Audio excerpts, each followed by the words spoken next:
Bonjour et bienvenue sur le site de Sun Connection. Aujourd'hui, je voudrais prendre quelques minutes de votre temps pour vous parler de la pleine lune en taureau qui aura lieu ce soir.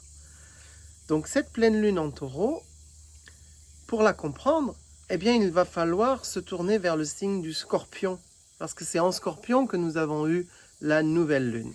Alors sans plus attendre, qu'est-ce que le taureau? Le taureau, c'est un signe de terre et il nous invoque la stabilité, il nous invoque la sécurité. On peut facilement imaginer l'animal dans un champ, en train de manger, il est tranquille, il est au calme, et il est aussi en sécurité parce que dans son champ, il n'y a personne qui peut entrer et il a cette clôture qui le protège. Dans les vidéos précédentes, je vous avais expliqué que la lune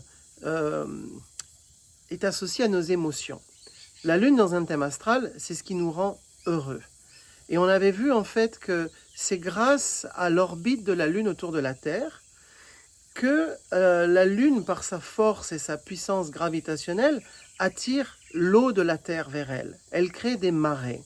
Et comme nous sommes faits entre 70 et 80% d'eau comme la Terre, en fait, l'orbite de la lune autour de la Terre crée une certaine forme de marée émotionnelle en nous.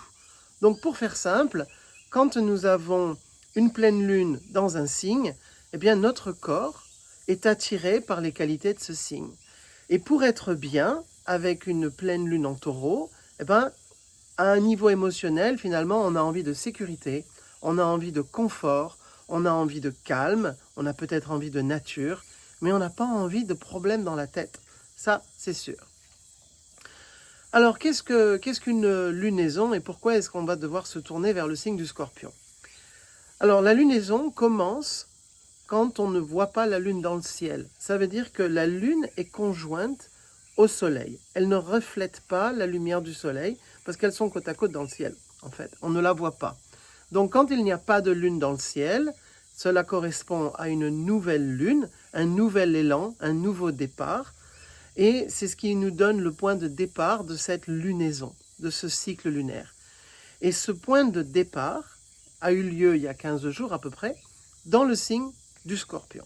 Le scorpion, c'est le signe de la transformation.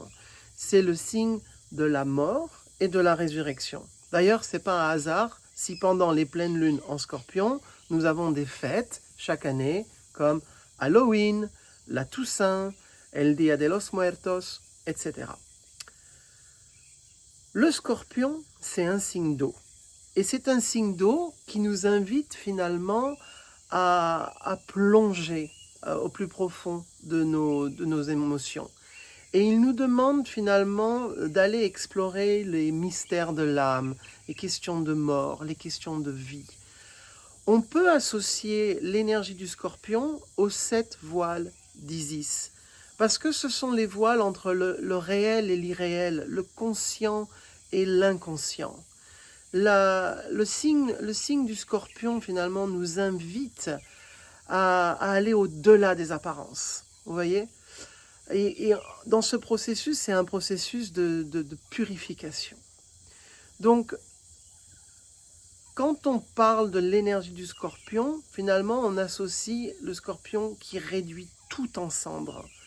On le voit quand il y a un volcan, il y a une éruption volcanique et la lave qui vient recouvrir la terre brûle tout sur son passage. Mais après avoir tout brûlé, cette terre est fertile. On le voit aussi avec l'agriculture sur brûlis. On brûle le sol, mais les cendres vont venir enrichir la terre, qui va être de plus en plus fertile. Donc cette transition, finalement cette nouvelle lune en scorpion et cette pleine lune en taureau, finalement c'est ce passage, c'est cette transformation qui va venir préparer la terre, qui va venir la retourner pour un nouveau départ, un nouvel élan qui sera plus fertile. Et dans ce processus, en fait, on a une période d'intériorisation. C'est une période parfaite pour réfléchir, pour méditer, pour s'isoler. Alors, quand les choses sont bien vécues, finalement, c'est une période qui est magnifique parce qu'elle nous aide finalement à trouver un équilibre émotionnel, Elle nous met face à face à nos vérités profondes.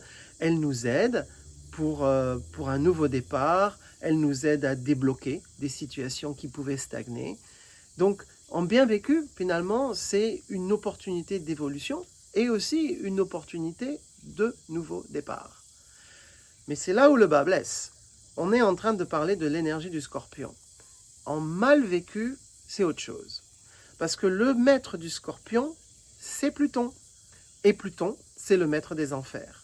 Donc en mal vécu, ce sont les ténèbres émotionnelles qui vont remonter à la surface, qui vont remonter en nous. Et avec l'énergie du Scorpion, il peut y avoir des périodes, finalement, des tensions, des luttes intérieures. Il peut y avoir des souvenirs qui ont été enterrés et que l'on va déterrer. Il peut y avoir des secrets qui reviennent à la surface et qui viennent déstabiliser tout ça. C'est une période de colère, c'est une période où on peut connaître certaines angoisses, certaines peurs. Il peut y avoir beaucoup de tristesse. Et quoi qu'il en soit, que ce soit vécu en positif ou en négatif, en fait, toutes ces émotions remontent à la surface avec le but ultime, eh bien, elles ont besoin de sortir, ces émotions. Et le but, finalement, c'est le renouvellement d'âme. C'est un processus de transformation. C'est un processus où c'est une période où, finalement, vous avez besoin d'éliminer tout ce qui est toxique autour de vous, que ce soit des personnes, que ce soit des situations, que ce soit des idées. Quoi qu'il en soit, on a besoin d'éliminer ces choses-là pour notre évolution personnelle. Et on est dans l'énergie scorpionique, donc les sujets qui vont être adressés, c'est des sujets qui sont reliés au scorpion. Donc on parle ici de sexe, d'argent, de mort. Quand je parle sexe, je pense aux questions de contrôle, de possession, de jalousie, tout ce qui est secret, tout ce qui est non dit. Quand je parle d'argent, je fais référence à la confiance, l'argent en commun et la confiance qu'on a envers l'autre.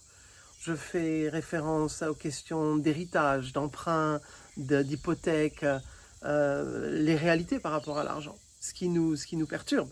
Et quand je parle de mort, c'est vraiment au sens littéral du terme. On parle de mort, on parle de maladie, on parle de santé.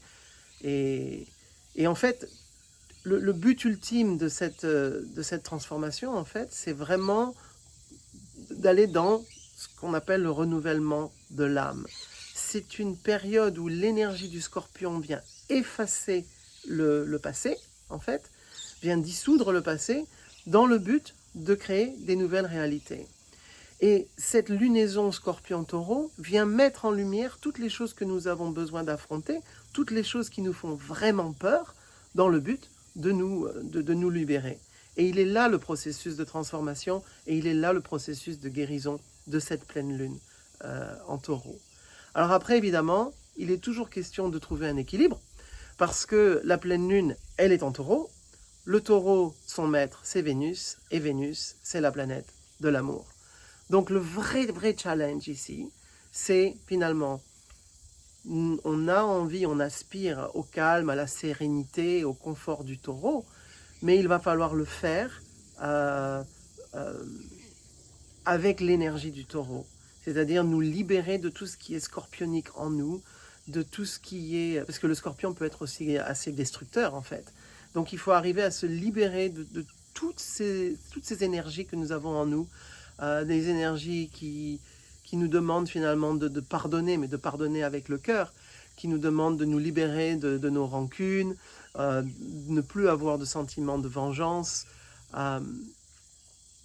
et finalement nous libérer de toutes ces émotions négatives, la jalousie, le contrôle, la possession.